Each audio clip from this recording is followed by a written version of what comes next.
মোহাম্মদ আব্দুল কাইম সাহেবকে তেনার নকশবন্দের তরিকা যাবতীয় সবক সমাপ্ত হয়, তেনার ইলম আখলাক আমল দিনের প্রতি অক্লান্ত পরিশ্রম প্রচেষ্টা, সেই সঙ্গে আল্লাহ ও নবী প্রেমের সীমাহীন অগাধ আকুলতা ও উম্মতে মুহাম্মাদের প্রতি অকৃত্রিম ব্যাকুলতা দেখে তেনার প্রতি সন্তুষ্ট হয়ে আজ 25/12/2025 ইংরেজি তারিখে নকশবন্দ মুজাদ তরিকার খেলাফত প্রদান করা হইল।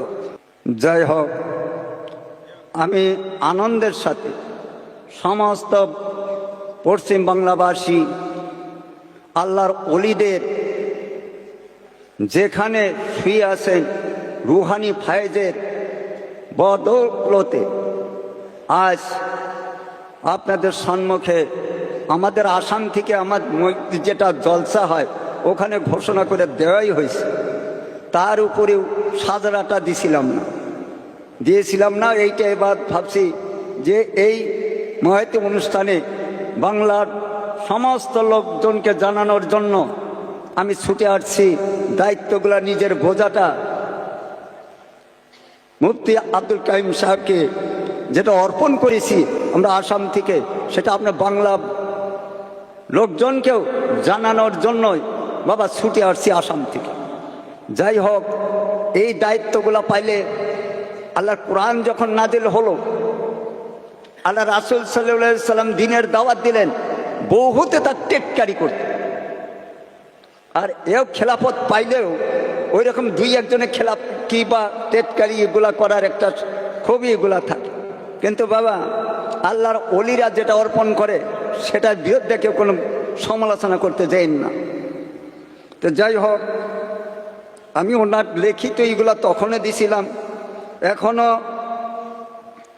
খেলাফত নামাটা আমি আবার পড়ে শোনাচ্ছি। আমার পীর কেবলা, আমার মসজিদ যেভাবে আমাকে খেলাফত দিছে, আমিও সেইভাবেই মুফতি আব্দুল কাইম সাহেবকে সেইভাবেই আমি ওখানেই খেলাফত দান করছি।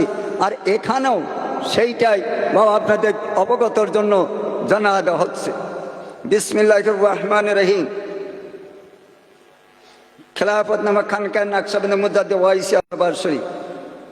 বর্তমান নাম মোহাম্মদ আব্দুল কাইয়ুম, পিতা হাফেজ মোহাম্মদ শামসুর রহমান, গ্রাম বৈকারা, পোস্ট অফিস আরবালিয়া, থানা বাদুরিয়া, জেলা উত্তর 24 পরগনা, পশ্চিমবঙ্গ, ভারত।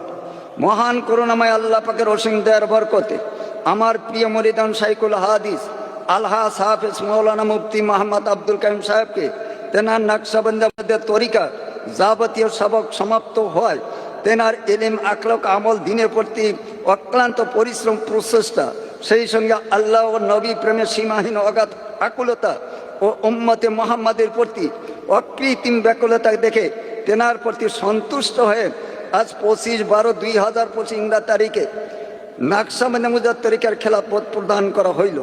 এবং এই দরবারের পক্ষ হইতে ইলমের যে পাণ্ডিত্য দেখে তেনাকে আল্লামা উপাধিতে ভূষিত করা হইল। এবং সেই সঙ্গে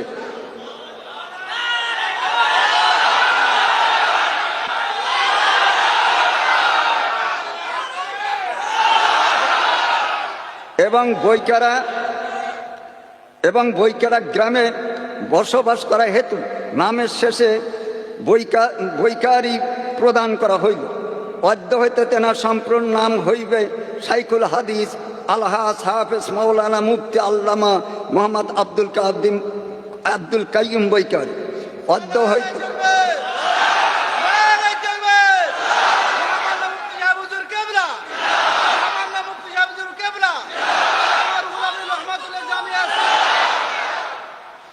অদ্য হইতে তিনি জগৎবাসীর নিকট এই নামে পরিচিত হইবে। দুনিয়ার সমস্ত মানুষ নিঃসন্দেহে ওনার নিকট বায়াত গ্রহণ করিতে পারিবে।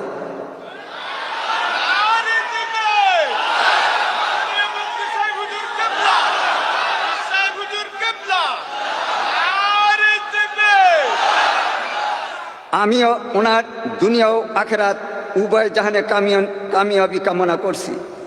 আল্লাহ মহান আল্লাহ শেখ সাফিউর রহমান সূর্যপাহাড়ি খলিফা নকশবন্দ মুজাদ ওয়াইসিয়া, গ্রাম 3 কুনিয়াপাড়া, পোস্ট অফিস দুবপাড়া, থানা মোল্লা, জেলা গোয়ালপাড়া, আসাম, ভারত। বাবা আমি এখানে সিল মোহর মেরে দিয়েছি, ওনাকে অধীনে প্রদান করেছি, আজকে প্রদান করে যাব। তারপরে একটা সাজরা, বাবা প্রত্যেকটা পীরের সার্টিফিকেট হলো মূলইগুলো হলো এই সাজরা। এটা না থাকলে পীরত্বর কোনো প্রমাণই থাকে না। শুধু এই সিলসিলা দিয়ে হবে না। ওনার সাজরায় তাইবা তারিকা নাকশবন্দি মুজাদ্দেদ ওয়াইসির, এইটা সমস্ত জাহানের পীর সাইদুল মুরসালিন খাতিবুল আম্বিয়া হযরত আহমদ মুস্তাফা মুহাম্মদ মুস্তাফা সাল্লাল্লাহু আলাইহি সাল্লাম, তেনার পর আমিরুল মুমিনিন হযরত আবু বকর সিদ্দিক রাদিয়াল্লাহু আনহু, তেনার পর হযরত সালমান ফারসি রাদিয়াল্লাহু আনহু, তেনার পর হযরত কাসিম বিন মুহাম্মদ কদ্দাসাল্লাহু সিররুল আজিজ। এবার ক্রমান্বয়ে আসছে 36 নম্বরে আমার নাম আছে, 37 নম্বরে পড়তে দেরি হয়ে যাবে বাবা। 37 নম্বরে ওনাকে আমি খেলাফত প্রদান করে এই খেলাফত নামার সাথে সাথে সাজরাটা ওনাকে দিয়ে দিলাম। এখানে আমি সিল মেরে দিয়েছি।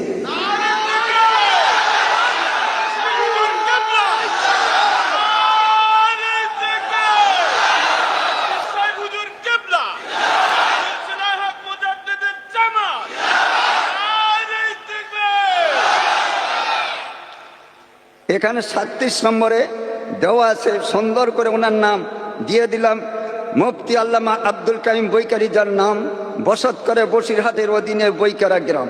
তরিকর আমল যত হইলে সমাপন, খেলাফতের ভার তেনাকে মুর্শিদ করে নেওয়ার পর বাবা আজ থেকে উনি নাকশবন্দি মুজাদ্দেদ তরিকার আমি অধম যেটুক আল্লাহ আমার জ্ঞান বিবেক যেটা বিশ্বাস আল্লাহর তরফের থেকে বাবা নাকশবন্দি মুজাদ্দেদ তরিকায় যধে মধ্যে কাউকে খেলাফত দেয় না।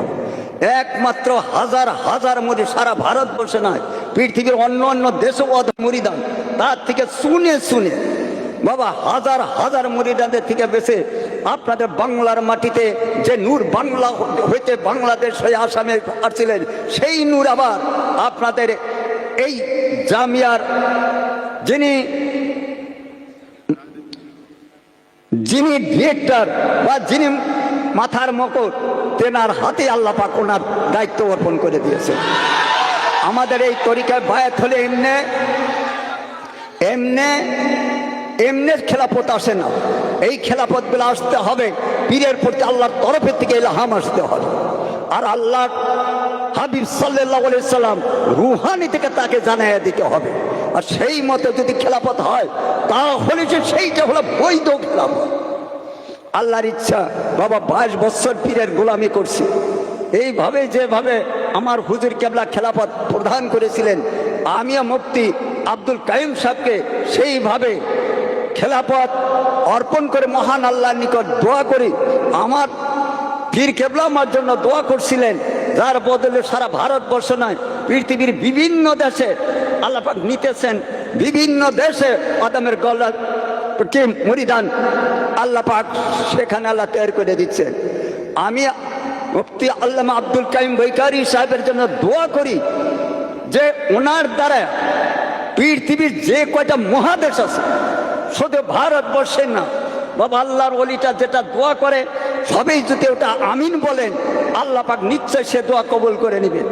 আমি বলি এই বাংলার নূর সারা পৃথিবীতে যে পৃথিবীর যে কয়টা মহাদেশ আছে, মুফতি আব্দুল কাইম আল্লামা মুফতি আব্দুল কাইমের বদৌলতে তার উসিলা করে নিয়ে এই নূরের বাতি পৃথিবীর কোনে কোনে আল্লাহ পাক পৌঁছে দিই। সবাই বলুন আমিন। বাবা একটু দাঁড়ান, এটা পিনটা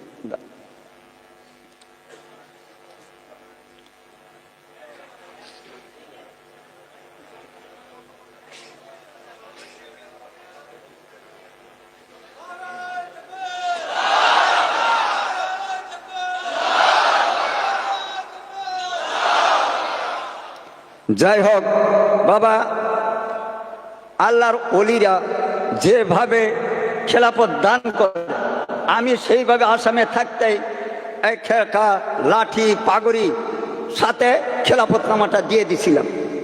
আজ আবার আপনাদের সম্মুখে আল্লাহর কাছে সুপর্দ করে বাংলাভাষীর বা সারা পৃথিবীর আল্লাহর মাহাব্বতের বান্দা প্রিয় নবী সাল্লাল্লাহু আলাইহি সাল্লামের উম্মতদের নিকট এই মহা দায়িত্ব যাতে আল্লাহ পৌঁছানোর তৌফিক দান করে। আর সমস্ত পৃথিবী জুড়ে যে কয়টা মহাদেশ আছে, পৃথিবীর আনাচে কেন যে সমস্ত মুমিন মুত্তাকিন আছে, তাদের নিকট যাতে এই আওয়াজ, এই নূরের বাতিটা জ্বালে সেখানে পৌঁছাইতে পারে। আমি আল্লামা আব্দুল কাইম বৈকারী সাহেবের জন্য সেই দোয়া করছি। সবাই বলুন আমি। বাবা, আজ থেকে আপনার নিঃসন্দেহ ওনার কাছে নাকশবন্দি মুজাদ্দিদ তরিকা বায়াত হইতে পারবেন, এতে কোনো সন্দেহ নাই। আর যদি কেউ সন্দেহ পোষণ করেন, আলাউদ্দিন কালিয়াবির মতো গঞ্জের সকর তার খেলাফত দান করছিল, বহুত লোকে তার মেনে নিয়েছিলেন না, কিন্তু তার পরিণাম তার জীবনী পড়ে দেখছেন।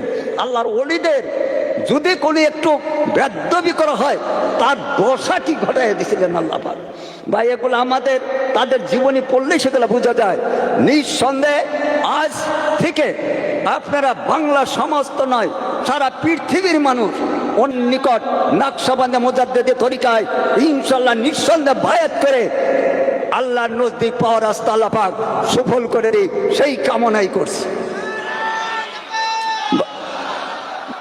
বাবা একটু জিকির আর একটু দরুদ পড়ে আমি শেষ করছি। মাতৃ সাহেব।